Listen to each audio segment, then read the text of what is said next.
icyo gihe nagiye kwa muganga bisanzwe rero ngiye bansezere ngiye gutaha hasize ukuntu nagiye ku munzani mperuka mfite ibiro 39 nsanga byarazamutse bigera muri 50 kandi mu gihe kitari kigeze no mu byumweru bitatu. Wahinduye imirire se n'iki cyabaye? Oya nta cyahindutse, ndacyakoresha sirake n'imbuto gutyo n'amazi yo kunywa na za ntoryi zitogosheje basanze umva ko nijishisha nkapfa gufata kurya ibyo banyakirisha izira zose nazibashe ntabwo wazishobora. So nuko Imana rero yabigenje mu mana bwayo.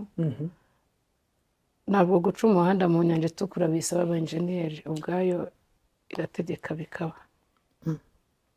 None se nawe byagutunguye nk'uko bitunguranye nk'uko byantunguye n'abadukurikiye byanze bikunze byabatunguye cyangwa byagiye biza gake gake?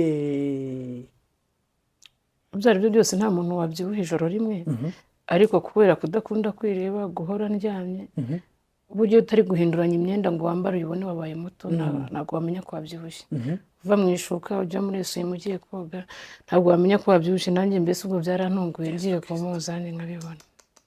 Igitangaza. Imbaraga zaje gutera kirya gihe urafite imbaraga nkeya cyane?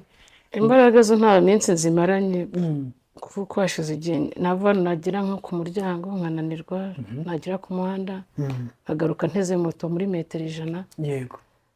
Cyangwa se ugasanga ndagiye ngize sereri ndaguye kubera biriya binya by'umubiri wose bikunze kugira ingaruka. Yego. Ugasanga ngarutse bandandase, so bigenda biza imbaraga zo ni gake gake. Imana ishimwe cyane no Imana ibaze kwezi uko nta kintu Imana itakora. Noneho usigaye uri inkumi. Nkamuze kandi n'igitangaza pe. Imana ishimwe cyane. Imana ibaze. Ubwo rero abantu badukurikiye abenshi hari abantu bagiye bambwira bati uko byagenda kose turumva twifuza kongera kubona Zawadi amaso ku maso, kuko twari tumaze gukora nk'ibiganiro bibiri bakumva kuri telefone ariko batarakubona, bavuga ati dukeneye kumenya niba Zawadi akiriho. Akundi Zawa uwahaye icyo abantu?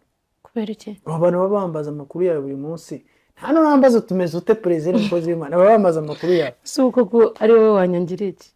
Ndebera ariko wanyangiriye iki? None se wahaye iki? Oya ni urukundo rw'Imana. Buryo umuntu uri mu Imana ntabwo abantu bamwanga. Kereka wenda bamwe bamurwanya biturutse kuri Satani, ariko umuntu w'Imana arakundwa. Mu bintu Imana itanga bya mbere igikundiro kirimo. Imana ishimwe. Abantu rero bambazaga amakuru yawe, bambaza gukomeze, ndagira ngo bahubutumwe. Ndashima Imana. Ntabwo napfuye nk'uko abenshi banyura mu gikari bakabimbaza, bakibaza umuvandimwe nawe bakakubikubaza. Ndiho. Yego. Hari abumvishe telefone, tuzi ko ikoranabuhanga ryaraje, umuntu ashobora no gukoresha ijwi ryawe rya kera agahinduramo ibyo uvuze bitari biso. Yego. Ntabwo napfuye ndiho, kandi ndabashimira ko nkunda no kuri Imana ibaho umugisha. Amen. Zawadi ni muzima ariho, kandi murabona ko ari mu mashimwe. Hari icyo Imana yakoze byanze bikunze, n'ubwo uburwayi bwo bukiriho, ariko ibimenyetso by'ibyiza byo nta muntu umwe utarimo urabibona. Ukurikije inshuro zose twagiye dusura Zawadi, ukurikije inshuro twagiye dukorana ivugabutumwa, ngira ngo mwagiye mubona ibihe twagiye tugirana bigiye bitandukanye, uko yarameze uyu munsi none uko ameze, amastepu agiye atandukanye twagiye ducamo mu burwayi bwe. Uko byagenda kose dufite impamvu nyinshi zo gushima. Bibiliya iravuga ngo muri bino byiza duhore dushima, ariko ubu ngubu turimo turashima Imana mu byiza. Yego. Turimo turashima Imana mu byiza kubw'ibyo yakoze. Turibuze kugaruka muri kuri gahunda y'uburwayi bwawe, cyangwa se uko uburwayi bwawe buhagaze uyu munsi. Ariko nkundire niba nkugiriyeho umugisha, wagize umwanya uhagije wo guturiza imbere y'Imana, kandi byanze bikunze nubwo ubushize watubwiye uti ntabwo mfite imbaraga zo gusenga, ariko amakuru mfite yizewe nuko ubu noneho ushobora gutera isengesho, nubwo ritaba rirerire ariko nuritera. Nivuga butumwa ubu ngubu byanze bikunze wabwiriza. Wenda si umwanya munini, ariko wagerageza ukavuga Imana neza, kuko nicyo Imana yaguhamagariye. Ahubwo icyo ngiye kukwibariza, ngiye kukubaza, mu minsi yashize muri bino bihe wanyuzemo by'uburwayi, nagiye mpura n'abantu benshi. Wihangane mbivuge, inshuro nyinshi abanyamakuru yagiye tutaba akabati. Nagiye mpura n'abantu benshi bakajya bambwira bati nyabuneka fata zawadi umuhereza imiti. Hari imiti ya bayita gutera hari imiti ya kinyarwanda abantu bacuruza babyita gute, ino miti bakunda gufata ngo ivura abantu amakanseri iki. simbizi ntazi kubivuga neza ariko birimo ngo food niba ari supplement ibintu by'ama food supplement nk'ibyo ngibyo bavuga ati ibi bintu birakora bivura za kanseri n'ibiki n'ibiki. Abo benshi bajyaga bamvugisha nkavuga nti rero ibi bintu ntabwo nabyizera 100%, ariko sinanabipinga kuko Imana igira inzira nyinshi. Nkavuga ni muvugishe Zawadi nibikunda nyine ubwo iryo shaka mugize nyine tuzabona umusaruro waryo. Abandi bakambwira bati turakwinginga, hano mu Rwanda hari abakozi b'Imana benshi, wafashe Zawadi ukamushyira mu modoka ukamujyana muri Grace Room bakamusengera agakira. Kandi nabiga n'abantu barenze umwe. Abantu benshi barambwira ati food supplement babaga ari benshi cyane. Abandi bakambwira bati ijyana umukozi w'Imana muri Grace Room, hari imbaraga z'Imana zidasanzwe. Nkundira rero nkubaza akabazo, hari abantu baba barakugezeho barakubwira bati food supplement zirakenewe zifate nkuko babimbwiraga? Yego, benshi cyane bagiye babimbwira. Wabyitwaye muti? Ngira imyizerere ivuga ko abahigi benshi bayobya imbwa. Hari n'umupasiteri w'inshuti yanjye ndanamusoje yitwa Rora, ajya avuga ngo iyo bakugira inama nyinshi urazumva, warangiza ku mugoroba ukazisuka hasi ukajaguramo izihuye n'imyemerere yawe. Ko bangezeho kandi wenda hari abantu byakijije cyangwa hari n'abo babikoresheje bikanga, gukira ni amahirwe, ariko ntabwo nazikoresheje njyewe. Abantu rero bambwiraga bati turashaka yuko umukobwa umujyana muri Grace Room akamusengera kuko ibitangaza n'imirimo bimwe birakoreka. Bakugezeho? Baraje benshi cyane. Ubwo byagenze bite? Ntabwo wanjyanye, nanjye ntabwo nijyanye, bivuze ngo ntabwo nagiyeyo. None se Mana yanjye, ubu narimo nshakisha amakuru ngo ndebe niba ibi bitangaza cyangwa se ibintu turimo turarebesha amaso yacu bishobora kuba byarakomotse mu mbaraga z'Imana. Imana yakoze imirimo n'ibitangaza. Byavuye mu mbaraga z'Imana. Nari ko rero bagiye nko muri Grace Room kuko niho abantu benshi bamaze iminsi bakunda ku. Oya, ntabwo icyicaro cy'Imana hari ariho kiri, kimwe nuko kitari hano. Ahubwo abamwemeye bose bakamwizera dufite ububasha bwo kwitwa abana b'Imana. Imana ishimwe cyane. Mu minsi ishize hari abantu bagiye bambwira bati nugira umugisha wo guhura n'abakozi b'Imana batandukanye uzatubarire muzatuganirize ku bintu byerekeranye no gukorera Imana, sibyo? Zawadi utuye ahantu hari abakozi b'Imana benshi kandi bakorera Imana, nawe ukayikorera, mubana n'abantu benshi batandukanye. Barambwira tuzatuganirize batuganirize ese umuntu ukoreshwa n'imbaraga z'Imana, umuntu ukorana n'imbaraga z'Imana karagaciyemo kandi ngo ngize amahirwe nyine professor ufite akabaraga, ndavuga nti ahangaha naho nyine nze kuhakura amakuru y'ijuru. Wihangane nyine ko Imana guhamagaye. Umuntu ufite imbaraga z'Imana cyangwa ukoreshwa n'imbaraga z'Imana mu by'ukuri kugira ngo umenye umuntu w'Imana ukorana n'imbaraga z'Imana, baba abantu bamwibaza cyangwa batamwibazaho, sibyo? Umuntu yabimenya gute, sibyo? Ese umuntu udafite imbaraga z'Imana, umuntu ufite imbaraga zimukoresha ariko atari iz'Imana, ese bwo umuntu yabimenya ati? Biragoye cyane ko wahita utubwira ati muzamenya gutya na gutya na gutya, kubera ko abantu baba bari kuri level zitandukanye cyangwa se ku nzego zitandukanye mu kumenya Imana. Ariko muri rusange wafasha abantu gute? Kuko nkanjye nakomeje kumva abantu bambwira bati dufashe ufate Zawadi umujyane ku mukozi w'Imana Pastor Julienne. Ati abantu benshi barimo barakira. Nkomeje kumva message y'abantu benshi bambwira bati ujye kwa Julienne Kabanda, nabona ko byanze bikunze aba bantu bahabonye Imana. Bahabonye Imana, niyo mpamvu bafite icyaka rikomeye cyane cyo kujya gute, cyo kugira ngo nawe nujyayo Imana igukize. Nkavuga ni umuntu ko ari igihe umuntu akorera Imana akageza ku rwego abantu bavuga bati uyu muntu afite imbaraga z'ikuzimu. Ihangane ikibazo cyanjye kiba ari kirekire, ariko no kugira ngo wenda n'abantu badukurikiye biyumve mu kibazo. Umuntu Imana yawe imukoresha imirimo n'ibitangaza cyane baturiye gikuzimu. umuntu Imana yaba imuhaye amafaranga menshi bati uriya yakuye ikuzimu, sibyo? Noneho tugasigara twibaza tuti ese ari Satani ari Imana, iki gifite imbaraga kurusha ibindi? Ese niba byose bijya bibasha gukora ibitangaza, tuzamenya gute ukoreshwa n'Imana n'ukoreshwa na Satani? Mfasha aho hantu Imana inagushyigikire kugira ngo abantu barusheho kubisobanukirwa, kubera yuko uri umwe mu bantu Imana ikoresha cyane kugira ngo abantu barusheho gusobanukirwa.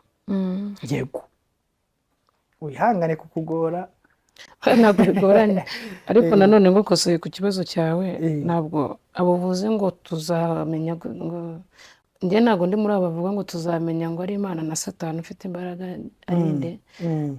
Ntabwo bigereranyitse, ndabizi ko Imana ikomeye iri hejuru ya byose cyane rwose. cyakoze umuririmbyi yaravuze ngo Satani arakomeye tudafite umwami Yesu yaduhinduje, nawe afite izindi mbaraga ariko zitagereranyika n'iz'Imana. Yego. Noneho rero ku bantu, ntabwo kuri aka kanya ntabwo mbivugiye uwo Kabanda Julienne, Yego. ntabwo mbivugiye Grace Romo, ahubwo mbivuze muri rusange. Yego. Abantu icyambere bagomba kugabanya mu mitwe yabo cyangwa mu myumvire yabo, Yego. ni ukumva ko ibintu byose bikomeye bibaye byakozwe na Satani, kuko Imana yacu irashoboye. Wambaje ikibazo kirekire, nawe ndabigusubiza mu buryo burebure. Nta kibazo. Icyambere rero, ndavugana n'abantu basanzwe basenga bakisanga muri ubwo buzima. Yego. Bwo kumva ngo bageze ku munyamasengesho ushobora kubakorana n'imbaraga za Satani. Yego. Kugira ngo, hari umugabo wabaye hano muri Bibiliya mu ntumwa za Yesu. Yego. Ni Petero na Yohana, simbyibuka neza. Ngo baragiye basanga umuntu ari kwirukana abadayimoni. Yego. Baraza babwira Yesu bati dusanze umuntu ari kwirukana abadayimoni mu izina ryawe. Yego. Hari ikosa rya mbere ryari ryabayemo, kuba ubana na Yesu umufite, Yego. ukajya aho bamuvuga batamufite. Babanaga na Yesu nk'intumwa zihamagaye, bajya ku muntu utarigeze anamubona uri kwirukana abadayimoni mu izina yumvanye abandi. Yego, atarabonye Yesu. Iryo ni ikosa ry'abanyamasengesho bari kuza bisanga bavuga ngo twasengeye ahantu ngo hari abadayimoni, ngo batari Imana, ngo ibitangaza biri kuba. Wageze aho ibitangaza biri gukorerwa n'abantu batabanye na Yesu, bakorana na Satani, gute wowe ufite Yesu? Icyo ni icyambere.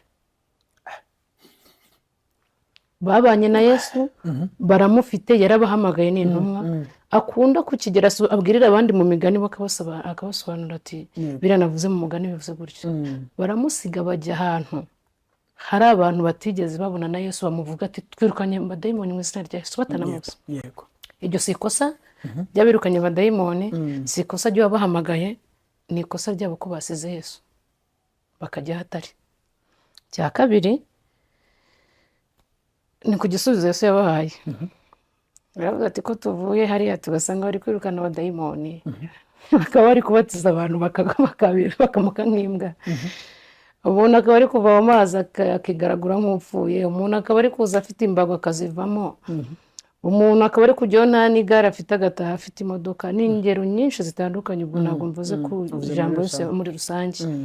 Umuntu akaba ari kujya yarwaye sida igakira, arwaye kanseri igakira, kandi ntabuzi, ntabwo twigeze tubabona mu bagukurikiye, ntabwo twababonye mu ntumwa wahamagaye za 12. None ubwo si ikibazo mwigisha? Yesu arabareba arababwira ati ese bari kumbirukana gute? Mwumvishe ntabwo nabaye ahantu baragurana, mwumvishe ari Nyabingi, mwumvishe ari Bitega, toya bari kubirukana mu izina rya Yesu ryawe. Okay, noneho rero bataturwanya, bari kumwe natwe. Ubwo nsubije kubagenda, nsubije kubasebya, nsubije no kubabikora. Ikindi kandi kubabikora, abo bafite imbaraga zitirirwa Imana atari zabo, Yego. n'abafite imbaraga z'Imana zitirirwa ko atari Imana, nibaze babikorere muri Kristo. Muri iyo yaravuze ngo nutumbira Yesu uzaba nkawe. Baze babikorere muri Kristo, babane nawe ku buryo n'abazabibona bikorwa batazajya baba confused ngo bavuge ngo ibintu biragukorerwa hehe. Kuko hari ugira Kristo ukaba nkawe, ku buryo n'ukuri batirwa uribuka nka Petero ngo yigeze agenda nta na Bibiliya nta n'igitabo cy'indirimbo afite, icyo gihe Yesu bari bamujyanye ku mubamba cyane ngo abamubonye aravuga ati ariko uyu mugabo nawe ni uwo mubaba. Rero hari ukuntu ugira Kristo ku buryo ibyo ukoze na Kristo usa na Kristo ukurimo, nta muntu wabigiraho confusion. ku buryo umuntu akureba akavuga ati uri mwene Kristo. Byari byose bibaho, ukanagenda ni bandera sinzi abagabo muri Bibiliya ngo bigeze bakora igitangaza, Imana ifashe mbibuke, abantu babarebye baravuga ati aba bantu ni abakristo. Kubera iki nyine usa na Kristo, n'ibyo ukoze n'ibyo uvuga uri umukristo. Yego. None se ubwo ubushatse kuvuga yuko umuntu Imana ishobora kumukoresha uburyo bwose Imana yagukoreshamo, abantu byanze kunze batabona ko uri uw'Imana cyangwa ari abashobora kukudawutingaho? Uretse se njyewe cyangwa weho cyangwa bariya, Kristo we bemeye ko yavuye ku Mana. Nagusaba mugana, niba bataremeye sobuja se bazakwemera uri umugaragu cyangwa umuja gute? ariko nanone abataramwemeye si uko batamwemeraga, ahubwo nuko bashakaga kwirengagiza, kuko byanze kunze babonaga ubumana bwe, ariko kubera kumurwanya none se nkubaze, hari umuntu ujya uvuga ngo, hari umugani mu Kinyarwanda baravuga ngo ubuze ngo icyanenga inka ngo yavuga ngo dore igicebe cyayo, yanze bikunze nawe bazi ko iryo caba ari ryiza ariko akarihinduramo ikibi. Ubwo nicyo ngena ngiye kukubaza, ni gute umuntu none ashobora kurubana akavuga ati byanze bikunze uyu muntu ni imbaraga y'Imana ikorera muri we? None se wasobanukirwa gute umuntu w'Imana wowe utari uw'Imana? Ndagira ngo bimbwire neza byumve, kandi ya migani yawe ubiretse kugira ngo abantu babyumve, kugira ngo tubyumve neza. Ubuse ndabivuga nka gute we? Kugira ngo usobanukirwe imirimo iri kubera muri Kristo, ni ukuba warabanye na Kristo. Simbigusobanuye ku ijambo ry'Imana ry'abasanzwe bari kwirukana abadayimoni, bakavuga ati ntabwo twigeze tubabona, nawe ntitwakubonye wabikoze gute? Kugira ngo usobanukirwe umuntu uri gukora ibintu munsi y'ukuboko mu kuboko kwa Kristo, ni ukuba warabanye na Kristo, uko kuboko uko gukora ukuzi. Umunyarwanda yaciye umugani, hari umugabo wagendaga ngo ahese impyisi, anyura ku muntu wa mbere aramubwira ati iyo mpyisi irakurya. Arabirinduka rero ati wa mpyisi ngo urange, impyisi iramwihorera. Uwa kabiri wa gatanu bose amubwira ngo impyisi iramurya. Yesu aramubaza ati wa mpyisi we urange? Impyisi iti nshyira hasi. Ayishyize hasi iramubwira ngo ujye utinya ikivuzwe n'abantu babiri, iramurya. Nta ndi urivugira ubusa ku musozi. Ubu uracyari mu migani rega n'ubu ngubu ntabwo ndabyumva neza. Uravunanye kabisa, nari ko ubu tugiye kuganira neza, ariko umva nk'imigani uvuze imigani ibiri, uvuze uwa mbere w'impyisi, uvuze n'induru ivuye usa ku musozi. Ubu ngubu abantu badukurikiye baraba bane? Abadukurikiye nta muntu n'umwe. Hari umuntu ukora igitangaza mu izina rya Yesu, kandi izo mbaraga atari iza Yesu, ari iza Satani. Hari umuntu uzi Yesu wagiye hahandi hari izo mbaraga, hakaba n'umuntu utazi Yesu wahisanze. Wowe uri kubariza wa wundi utazi Yesu wisanze muri izo mbaraga, azazibwirwa n'iki? Rero Bibiliya yarambwiye ngo uwo mucyo nubamurikira muzaheraho mube bagabo nyabagabo. Niba njyewe kandeke kwitangaho urugero, hari abantu bajya bakatuvidewo ugasanga badukoresheje nabi. Niba umuntu agiye hariya uwo mucyo ukamumurikira, ubu bari kwita ngo ni uw'Imana. Yarangiza mu gitondo akabyuka kuri kamera ari kuvuga ati njye ndidekaraye nkora iki n'iki sinakireka. Ese uwo mwuka yavomye n'uw'iki? Ni uwa Kristo, wowe uretse no kugora abasesenguzi n'abasobanuzi n'abatanga ibitekerezo twese. Uragiye wari umujura utera abantu kacu, uragiye ahantu hari imbaraga zitirirwa Imana cyangwa se z'Imana tutari twamenya. Uwo mucyo usanze urakumurikiye, nyuma yo kubinikirwa na wa mucyo uraje imbere ya kamera ati ndidekaraye nta nubwo nzongera gutera kacu gusa, ngiye kujya ntubura n'amazu cyane. Izo mbaraga wagiyemo ubwo ni iz'Imana mu by'ukuri? Nsubizaho ahubwo ushaka kubimenya kandi igisubizo gifite. Imbuto bavuze ngo tuzamenya ku mbuto bera, ntabwo imbuto bera cyangwa se imbuto twera ari uko tugenda tukagaragara nk'ab'Imana, kuko umuntu washatse gukora ibitangaza mu izina ry'Imana yanakishushanya akambara uruhu rw'intama kandi ari ikirura cyane. Ahubwo byibuze abamukomotseho bo bameze bate?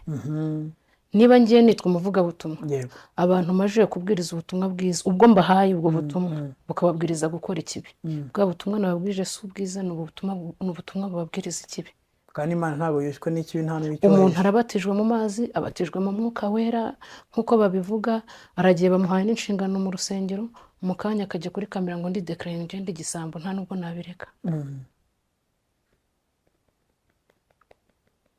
by'ukuri uba wumva ko nta uwo Kristo bavugaho yakiriye ntabwo aba ari Kristo wo mu ijuru oya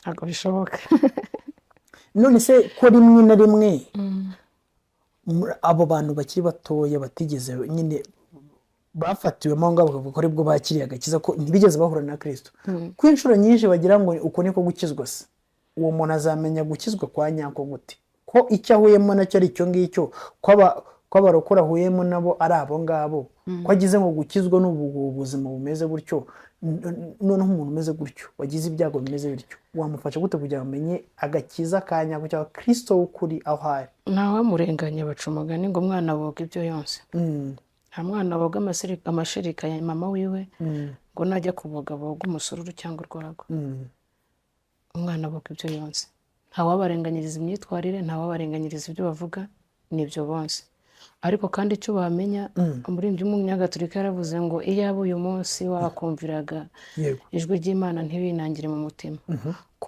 kuba waramenye umuntu nabi ndeka tuvureka no kuvuga ngo Yesu kuba wowe waza bakakubwira ati perezida ni umurozi wamenyana nawe ukabona nta kuroza ntubone n'umuntu yaroze ugasanga ni inkuru bavuga zitarizo ntabwo uzamwanga ahubwo uzakomeza umukundi ibyo abantu turi kuvuga n'ibyo abantu bari kuvuga wowe ku giti cyawe niwumva Kristo ari we wamenye niba warasogongeye ukamenya ko Yesu agira neza niba wumva ari Yesu wafashe numva ari Yesu wamenye mukomeze uwo nguwo utarahura na wese wowe mwinega niwe mfite ikibazo utarahura na Kristo se kugeza uyu munsi icyo wamubwira nuko yahura nawe Bibiliya iravuga ngo ubwoko bwanjye burimbutse buzize kutamenya sibyo mu by'ukuri umuntu ashobora kuba afite inyota yo kumenya Kristo ariko ntaramumenya yabuze no mumubwira kuko uwo yahuye nawe mumubwira ntiyamumubwiye nk'uko bikwiriye none Yesu ko ababajwe n'uko ubwoko bwe bugiye gupfa buzize kutamenya ni ikihe kintu umuntu ashobora gufasha umuntu nk'uwo uri muri iyo si kugira ngo amenye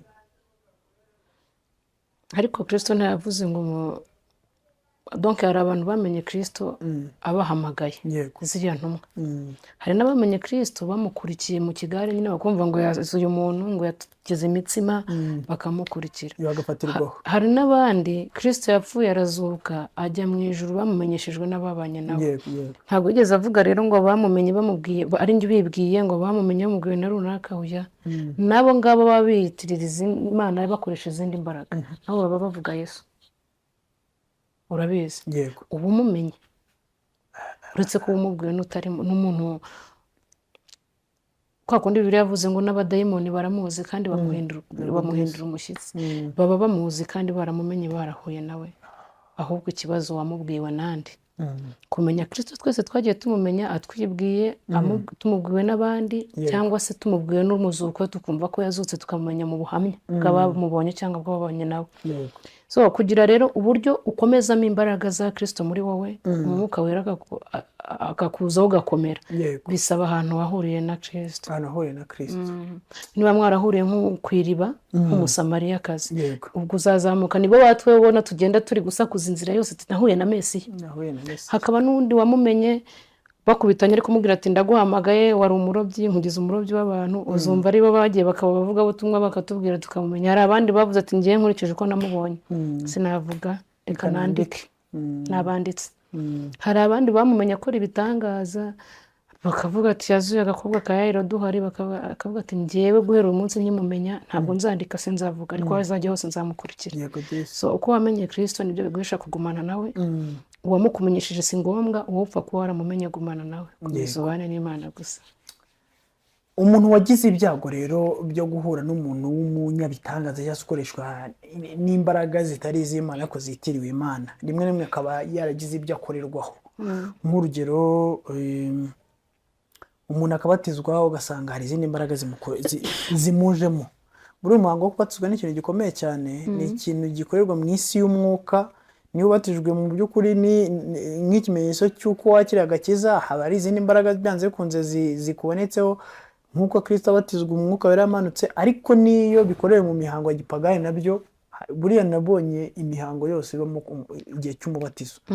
Hari ibindi bitangaza bibaho, ugasanga umuntu arasengesha se arambitsweho ibiganza n'ibiki n'ibiki. Nk'abo bantu bagiye bagira ibyago byo guhura n'abantu bameze batyo, babikorera mu izina ry'Imana ariko atari imbaraga zibakoresha atari iz'Imana. Ese abo bantu hari ingaruka bigomba kubagira cyangwa se bizabagiraho cyangwa byabagizeho?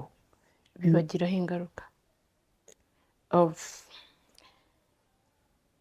Ni Elisa na Gihazi. Uramfasha kubyibuka, hari umugabo wigeze ahabwa inkoni na sebuja ngo agiye kuzura umwana, ngo ariko agenda atavuze. Yego. Agenda avuga, ageze yamuzuye aranga. Ni Elisa na Gihazi. Yego. Elisa hageze umwana amuzura atanagize byinshi, ariko nari mbivugiye iki rero, uko byagenda kose iyo uhuye na Gihazi, ibyo ari byo byose na Elisa araza. Yego.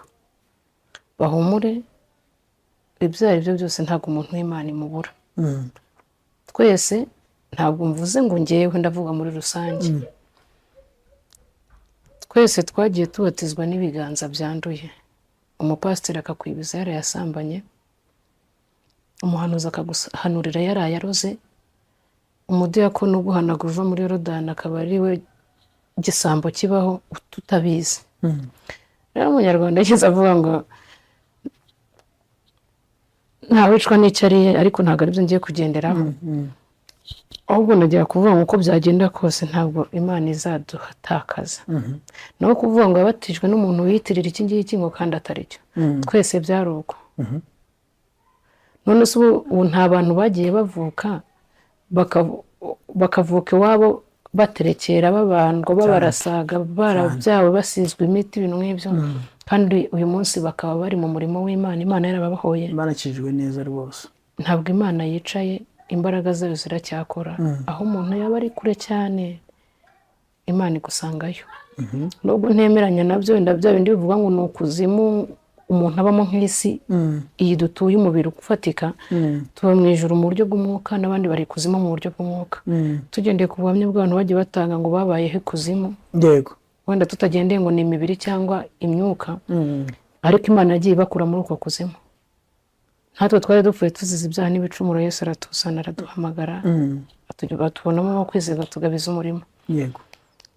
Rero burya reka twiringire naho bituba none, Yesu azabazana n'abari kure bose. Yego disi. Njyewe ubwo nari nzi ko kababayeho nyine, ubwo ari ugutegereza urwaje. Oya. Ese utekereza ko twese twagiye tumenya Yesu tumushaka? Oya. Hari nabo yimenyesheje tutamuzi, harimo ba Sawuli akatwemenyesha tutamuzi. Tuvuge ko ibyo byababwiriye bakisanga muri ayo mateka, muri izo nyigisho, n'iyo mibatizo, n'iyo myizerere, n'iyo myuka, ariko Yesu azabimenyesha, azabimenyekanisha aho bamumenye. Amen. Imana ishimwe cyane. Hanyuma hari ikindi kintu maze iminsi nibaza, ugasanga inshuro nyinshi wenda tubayeho mu buzima bwo kumva umukozi w'Imana ndamukunda, yego rwose, anavuga Imana, either avuga Imana neza cyangwa Imana imukoresha ibitangaza, cyangwa se donc ni umukozi w'Imana uhambaye ku buryo namureba nkumva umutima wanjye wose uramukunze, nkageza ku rwego noneho Satani andeganya, nkisanga umukunze kuruta umufata nk'Imana uko nkunda Imana. Yego. Icyo kintu ndagira ngo ukinsobanurire neza, ukimbwira ko ndabizi ko wigeze kukiganirizaho abantu, ari igihe ugeze kukiganira, numva sinibuka icyiciro ugeze kukiganira. Nkunda kubivugaho cyane. Ndagira ngo ibyo bintu nongere mbyumve neza, kuko isi y'uyu munsi tuhagazemo niko bisigaye bihagaze. Niyo se tugezemo. Ugasanga umuntu azi mami, azi dadi, azi mushumba, azi umuhanuzi runaka, mpera kumenya Imana. Aribyo wenda n'abatabyizera gutyo bisangamo. ugasanga ari gushima Imana ngo ndashima Imana ngo tuza guheruka gusenga hano ngo mushumba yarambwiye ngo nangwa ngo perezida yarambwiye ngo nangwa ngo mami yarambwiye ngo nangwa dadi ugasanga ntabwo ari kwibuka ko Imana ariyo yamubwiye runaka niyo yamubwiye cyangwa ngo Imana ya runaka ugasanga njyewe nk'ubu ku giti cyanjye nk'ubu ubuzima maze iminsi bw'uburwayi abantu baramfashije ugasanga ariko bamfasha kuko njye nawe tuziranye ugasanga njimira kamera nkavuga nti nukuri Imana ntababeshye nshimiye perezida yarakoze ntamugira simba niwe nakugira nagomba ndiho perezida abo nteje Imana ahubwo icyo gihe usanga aribwo ubuzima umuntu ariho ngo ntagira mushumba ngo wumva narapfuye ngo ntagira dadi ngo ntagira mami ubuzima bwanjye mbukesha mami kubera imodoka yakuguriye kubera igare yakuguriye kubera ko yishyuriye abana minerivare kubera ko yaguhaye ubudiyakoni kubera ko wahageze ugakira indwara Imana niyo gushimwa ibihe byose nta muntu wabura ngo uri kubaho turiho kubera Imana tubishijeho kubw'abantu ariko igutumye ikanga yatuma Eric itumye Eric akanga yatuma Rosette ataje yatuma mushumba ataje mwarimu yaza amaboko y'Imana ni maremare donc nta kamara mu murimo w'Imana ntawe none uwo mushumba yapfuye cyangwa uwo mami yapfuye cyangwa dade oya ntago barabajya bapfa gupfa ariko barapfa barapfa none se ni ingaruka kibigira kuri uwo muntu ugira aho afata umuntu akamufata nk'aho ari Imana ibyo bintu ntabwo uri kubukana nabibwirije ariko nabivuze mu ijambo rivuga ngo ntabwo twakabaye tugira roromodo w'umuntu uwo dufatira cyitegereza ari umuntu runaka niyo terime nabivuzeho kuko icyo gihe niba wavuze ngo mushumba ukumva ko ari we muntu nyine ubonamo Imana gusa ubwo mushumba nagwa ko ntawe uragira Satani atarese imyanda inshuro nyinshi uzisanga nawe waguye nibwo wumva umuntu ari kuvuga ngo yarancumuje ngo nasenganye nabo ngo nzi ngo ndangije ngo nsanga ngo ari bo barozi bariho ngo bahita bamvana mu mwuka ngo nsigaye nanjye ngo ndi umunyabyaha nk'abandi umuririmbyi yaravuze ngo nta roromodo mfite mu bantu njye nta wundi nshaka kwigana uretse Yesu wenyine ni bibi rwose n'uwabikoraga bireke abo kubaha tububahe n'abashumba bacu tububahe n'abahanuzi Imana yahamagaye twe ntiyaduhamagara n'abaririmbyi yaharijwe twiragitswe cyaka ngukosore n'abahanuzi Imana yahamagaye abantu ariko nawe hari cyo yaguhamagariye ibyo nagiye kuvuga twebwe rero ibyabahamagara ntabyo dufite ibyo yaduhamagariye ntabyo mufite kuba ndi umuhanuzi urabona n'urugero nk'umupasiteri kuba ari pasiteri nyine bimwubahire nagira mu iteraniro ntumwicaze inyuma umuzane ku ruhimbi niho Imana yamuhamagariye kuba ari umudiyakoni bimwubahire nyine igihe mwagize abashyitsi abakire uhere kumwicaza uwo murimo uhari ariko reka kumva ko ngo ubwo perezida ari umudiyakoni natabikora nta wundi urabikora ejo bundi nubwo rwose nusaza nunanirwa nitwaguka tuzongera twimike n'abandi badiyakoni cyane niko biba bimeze niyo ngaruka bigira noneho kuri uwo muntu ufatwa nk'Imana nyine bagufashe nk'Imana nawe wiyumva nkayo usanga yishyize hejuru akumva arenze twigeze tugiraho umuririmbyi uretse ko atari iwacu kuri Bukane n'ahandi tugira umuririmbyi nyine akumva ko ari ugize korari bakadodesha iniforume ntayidodeshe kuko yayambara atayambara baramuha mikoro aririmba yarepeta atarepeta azaririmba yakererwa yazinduka arajya ku murongo w'imbere birangira nyine yigize nk'aho ari ugize korari ahanini nubwo ntibasiriye abahanzi usanga nk'uwo nguwo iyo umuvuzeho gato ahita ajya kuba n'umuhanzi ku giti cy'abana ndabibarekeye uzi ikintu kirangira kivuyemo birangira wa muntu aguye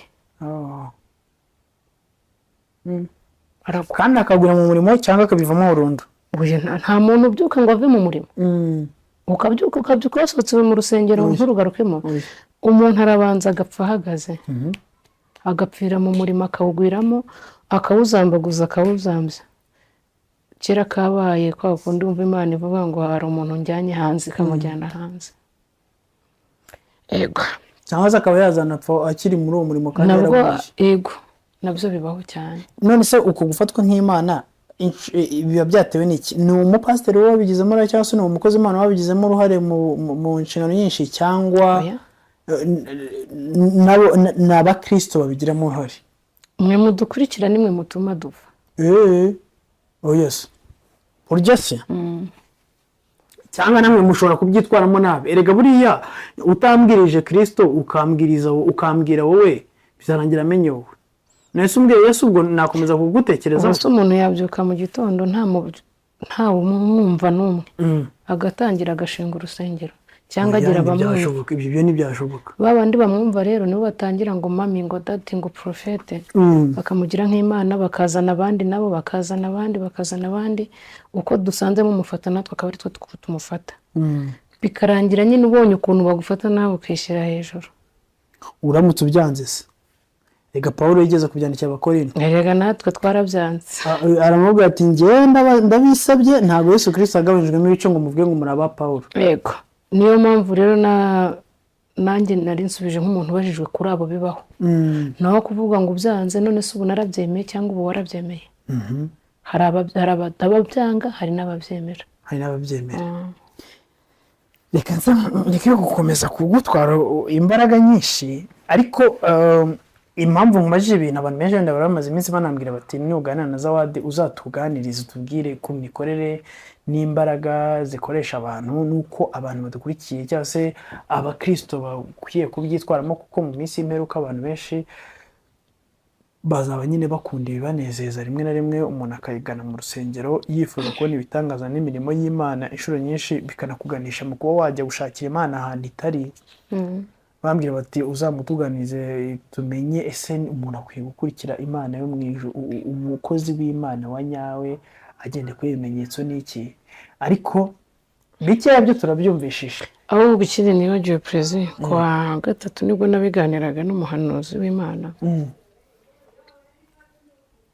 harimo kubona bujije abantu kuva aho Yesu ari bamuzi ko ari we bari kumwe ngo bajye kumushakira ahandi atari. Harimo n'ikindi jyane mbwira ngo nimubona umuntu ari gukora ibyo ari kubyitirira Kristo utaturwanya ari kumwe natwe, niko Yesu yabasubije abantu. Yego. Harimo n'abandi mbwira ngo niba ibyo byarabagiriweho uyu munsi wenda ukaba warasigaranye ubwenge bukubwira ngo ibi ntabwo ari byakujyanaga mu ijuru, garukiraho ahagaze kwa Yesu. Hari n'abandi ba kane mbwira batumye ibi bintu byangirika, ba gatanu nabavuga butumwa n'abahanuzi nanjye ndimo, ari nacyo twavuganye n'uwo muntu w'Imana kwa gatatu hari turi kuvuga ukuntu izi maragarita z'igiciro cyinshi iyo zihaye ingurube yizimaze irahindukira ikakurya, siko birivuga. Ushobora no kubura umukozi w'Imana utazi nuko kuzimu bavuga, utazi n'izo mbaraga aho bazigura utazi, kuko nkanjye nk'isaha hari inkuru nigeze numva n'abantu bamwe buri kwinyurira imihanda ukabicaho ntubyiteho, nari nibereye no mu bitaro bari kuvuga ati ariko nta mwabonye ukuntu yazamutse umunsi umwe ngo arabatijwe none ari gukubita ibiterane bikuzura, insengero zikomeye ziramushaka, harajya mu bihugu kubwiriza ati buriya imbaraga yari yaraziguze none kondisiyo bamuhaye zaramunaniye none bahise bamwicisha uburwayi. Bivuze ngo hari abo bivugwaho babeshyirwa, hari n'abo bivugwaho hari ukuri. Ariko abo ndi kujya kuvuga nanjye ndimo n'abandi tujya dukora amakosa yo gufata imaragarita z'igiciro cyinshi tukaziha ingurube, kandi Bibiliya tubujije kuziha ingurube kuko zimaze ziraturibata zikaturya. Umuntu aratitira gato, ujya ubona ko hari igihe kinini najyaga kubwiriza kera ngifite imbaraga, wagirayo abana baje cyangwa ariho hari nkakubwira ati ntimunshyiraho kamera ntabwo bikunda, bitewe n'ibintu ndi kumva umwuka yanshyize ku mutima cyangwa biramva mu kanwa neza ndi kumva, nkabona bigiye kuri iyi kamera izo maragarita naba nzi haye ingurube, kandi izo ngurube nizi zimara zisandikata. Uzabona abakinnyi ba komedi bari gukina komedi bavuga indimi, uzabona abakinnyi ba komedi bari gukina komedi babaye abapasiteri bari gukina ibibera mu rusengero, uzabona umuntu ajya hari ati ngiye bariya ndabazi wana ko nagiye gusengera bose bakambwira ngo Imana ingiriye guke batambwiye ibi nakoze. Twafashe imaragarita z'igiciro cyinshi tuzihereza ingurube, nta kundi byagenda, ijambo ry'Imana ryarabivuze, izi ngurube nizi zimara zizaturya. Icya kabiri byo kurya by'abana twabihaye imbwa, naryo n'irindi kosa ryabayemo, bigatuma niba umuntu avuye hariya yaraguje umupfumu akamubwira ngo uzaba wenda uzatunga imodoka, akaza no mu rusengero ntubumubwire ngo banze hane ko wagiye kuraguza, ahubwo ugahita umubwira ngo Imana irambwiye ngo uzatunga imodoka, nta kabuza azagusuzugura nk'umupfumu anytime wumva ari kubagereranya avuga ngo nawe n'imbaraga waciririye atazi agaciro k'Imana. Cyakoze nyine nta kitagira iherezo. bizagira iherezo rye ariko ariyo si tugiye Yesu azaza. Yesu azaza, nimureke urukungu rukurane n'amasaka. ntabwo byoroshye. Imana iguha umugisha byanze bikunze. Ubu ni ubutumwa isi yose igomba kumva, by'umwihariko twebwe abanyarwanda. Uyu munsi wa none amatorero ari kurushaho kuba manini,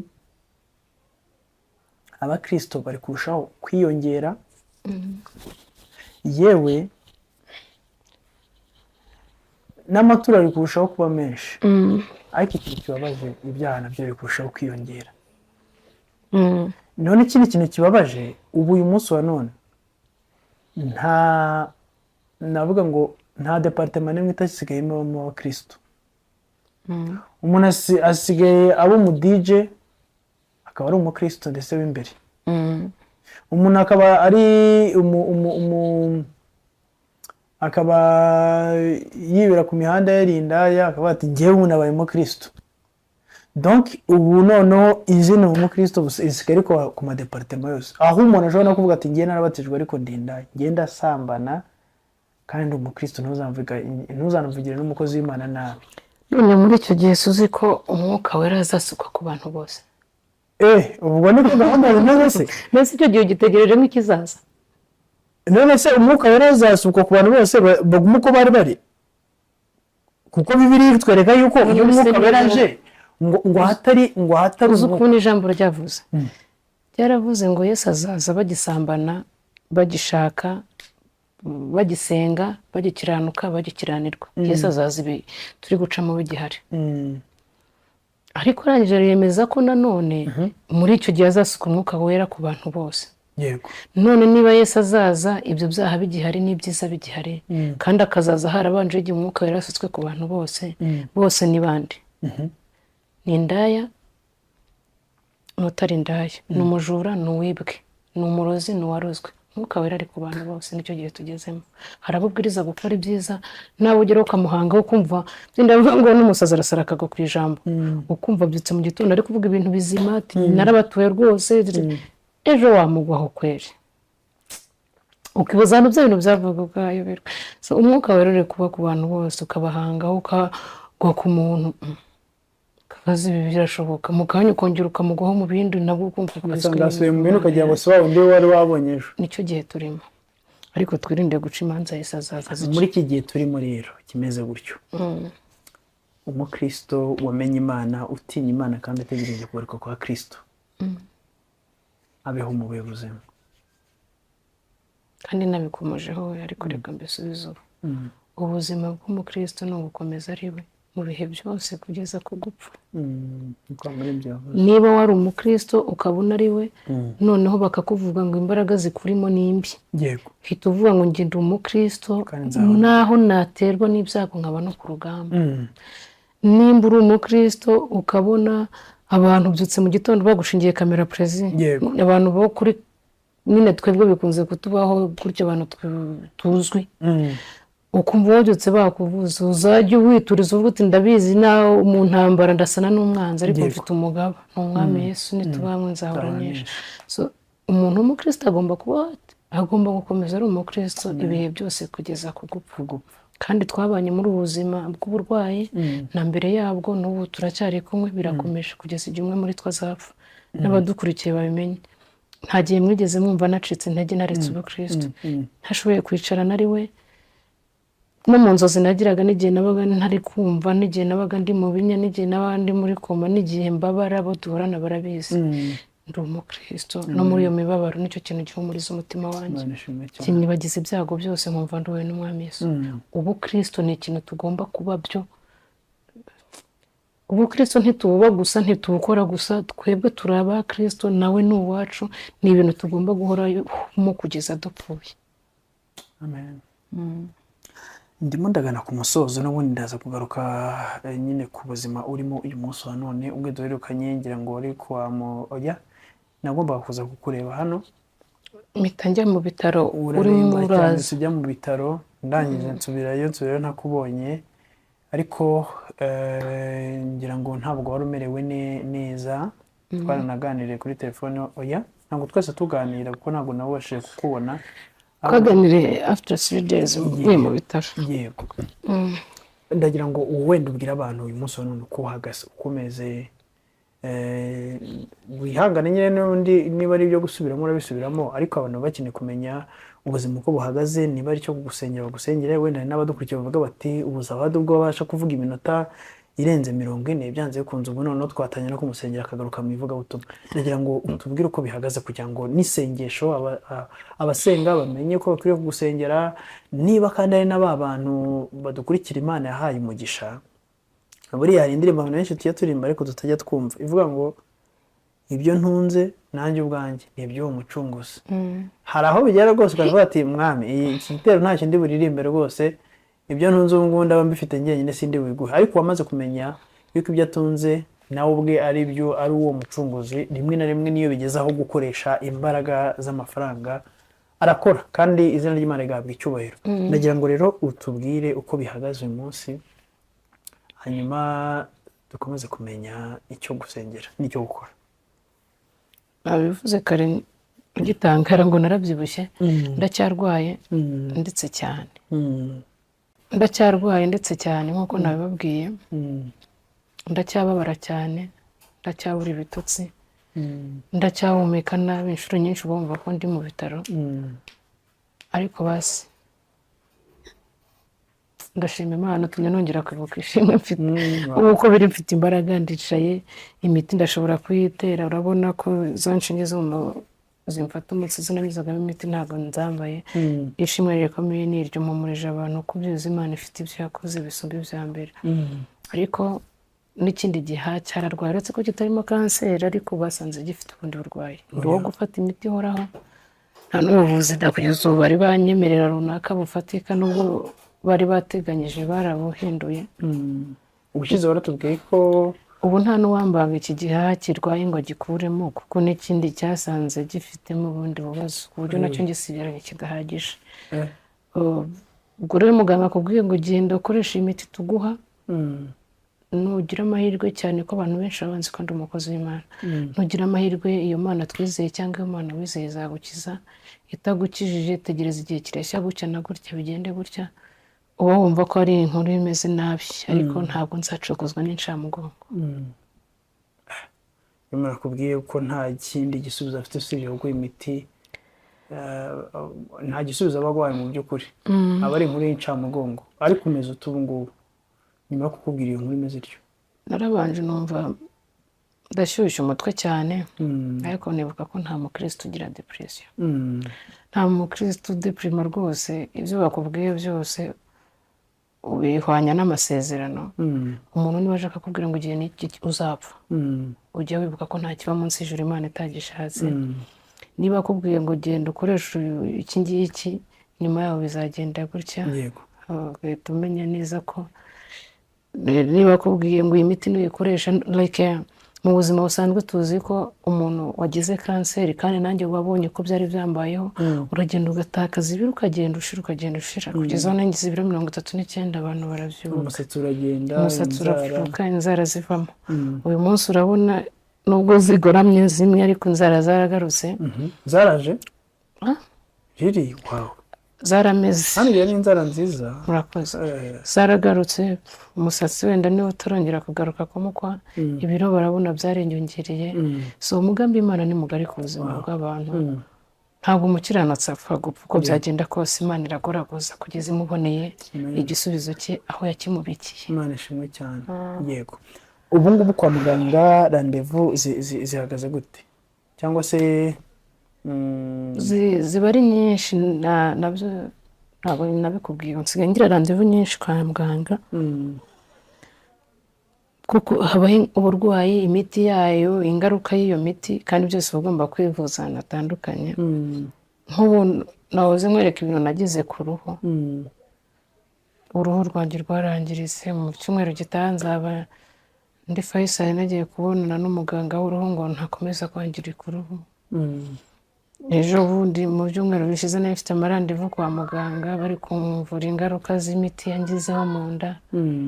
Urabizi namaze igihe ndi mu marandevu yari amaraso yari yaje mu mara no mu gifu. So randevu ni nyinshi, hari igihe usanga murangenda kuwa mbere kuwa gatatu, ni nyinshi cyane. yego